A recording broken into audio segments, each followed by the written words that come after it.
नमस्कार दोस्तों, आज की वीडियो में मैं आपको हाई बीपी यानी हाइपरटेंशन के लिए एक बेस्ट आयुर्वेदिक मेडिसिन बताऊंगा। देखिए, इसके रिव्यू देख लेना। मैं आपको उसकी जो है वो व्यू प्रोडक्ट में, मेरे व्यू प्रोडक्ट के नीचे आपको वो दिख जाएगा, वहाँ से आप परचेस कर सकते हैं अमेज़ॉन फ्लिपकार्ट से, और वहाँ पे लोगों के रिव्यू देखना। अब जिन लोगों को हाई बीपी की शिकायत है वो उनको पता नहीं होती, या फिर पता भी होती है तो वो मेडिसिन नहीं लेते, एलोपैथी मेडिसिन लेने से डरते हैं। उन्हें लगता है कि एलोपैथिक मेडिसिन एक बार अगर चालू हो गई तो फिर लाइफ टाइम लेना पड़ता है, या और दिक्कतें जो है वो आती है, ऐसा उनकी सोच में होता है। पर आपको एक बात जो है वो सबसे पहले समझ लेनी चाहिए कि जो हाई बीपी है इसको साइलेंट किलर बोला जाता है। यानी वो धीरे धीरे धीरे धीरे आपके बॉडी को अंदर से असर डालता है, और एक टाइम ऐसा आता है कि आपको अचानक से पैरालिसिस हो जाता है, या फिर हार्ट अटैक हो जाता है, या आपकी किडनियाँ फेल कर देता है। ये एक दिन में नहीं होता, हर धीरे धीरे होता है। और इसी वजह से हाई बीपी को कंट्रोल करना, यानी 80 120 या 85 130 के करीब उसको रखना बहुत इंपॉर्टेंट होता है। हमें लगता है कि हमारा बीपी तो 150 है, 160 है, पर मुझे तो कोई दिक्कत है ही नहीं, मैं तो एकदम फ्रेश फील करता हूँ, मुझे कोई दिक्कत नहीं है। पर दिक्कत आपको महसूस नहीं होती, पर अंदरूनी अगर हम बात करें तो वो दिक्कत शुरू रहती है, और एक समय पे आपको कोई ना कोई दिक्कत, पैरालिसिस या फिर किडनी डैमेज या हार्ट अटैक ये हो सकता है। तो आप कोई भी चीज़ कीजिए, होम्योपैथी लीजिए, आयुर्वेदिक लीजिए, एलोपैथी लीजिए, पर आपका बीपी आपको जो है वो नॉर्मल लेवल पे मेंटेन रखना बहुत ही ज़रूरी होता है। और इसीलिए आप कपिवा का हाई बीपी जूस को एक बार ज़रूर ट्राई करना। सिर्फ आप लोगों के रिव्यू देखना, इतने बढ़िया रिव्यू है और इतना बढ़िया जूस है, क्योंकि इसमें कंटेंट जो आयुर्वेदिक हर्ब्स यूज़ किए है वो भी बहुत सारी हर्ब्स है, कम से कम 10 हर्ब अच्छी है। उसमें से मेन जो है वो सबसे पहली है रुद्राक्ष, जो स्ट्रेस एंजाइटी को कम करती है। हाइपर टेंशन क्यों आता है? स्ट्रेस एंजाइटी की वजह से।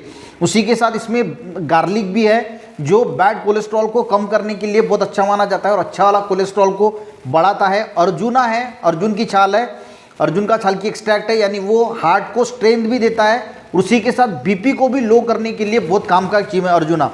उसी के साथ इसमें जटामासी भी है, जो reduce pressure in blood vessel, यानी ब्लड वेसल का जो प्रेशर है उसको रिड्यूस करता है, जिसकी वजह से आपका बीपी कम होने के लिए मदद होती है।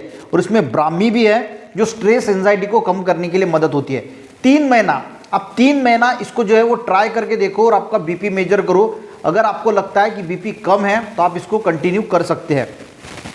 ये हेडेक को, स्ट्रेस, एंजाइटी, आपकी एनर्जी लेवल भी बढ़ाता है, डाइजेशन को भी ठीक करता है, और आपको हेल्दी स्लीप लाने के लिए भी मदद करता है। तो बीपी के साथ ये भी फायदे आपको ज़रूर मिल सकते हैं। पर मैं आपको बोलूँगा कि 3 महीने ज़रूर ट्राई करना, आपको बिल्कुल कुछ ना कुछ इम्पैक्ट जो है वो आपके बीपी पे ज़रूर देखने को मिलेगा। इफेक्ट आपका बीपी जो है वो कम होने के लिए बहुत मदद होगी। और अगर मान के चलो ऐसा होगा नहीं, पर अगर आपका बीपी कंट्रोल में नहीं आता तो फिर आप जो है वो एलोपैथी मेडिसिन से भी आपका बीपी कंट्रोल कर सकते हैं। पर पहले 3 महीने आप इसको ट्राई कीजिए, आपका बीपी ज़रूर कम हुआ आपको दिखेगा। सबसे पहले आप अपना बीपी जो है वो मेजर कर लीजिए, और उसके बाद 3 महीने, एक महीने के बाद बीपी मेजर करना, क्या इम्पैक्ट हो रहा है। अगर वो होता है, डोज कैसा है, डोज की अगर हम बात करें तो सवेरे 30 ml जो है वो 100 ml पानी में डाल दीजिए, थोड़ा गुनगुना पानी भी रहा तो चलता है, और उसको जो है वो ले लीजिए, और खाली पेट लेना है सवेरे एक टाइम, ठीक है। 1 लीटर की बोतल कम से कम 1000 रुपीज़ की आती है। 1 महीना आपको जो है वो सफिशिएंट है, 3 महीने में 3 बोतल लगेगी। तो ज़रूर जिन लोगों को हाई बीपी, हाइपरटेंशन है और एलोपैथी मेडिसिन नहीं लेना चाहते हैं, तो उन्होंने इसको एक कपिवा के हाई बीपी जूस को ज़रूर ट्राई करना चाहिए। आपको अच्छे रिजल्ट जो है वो ज़रूर मिल जाएंगे।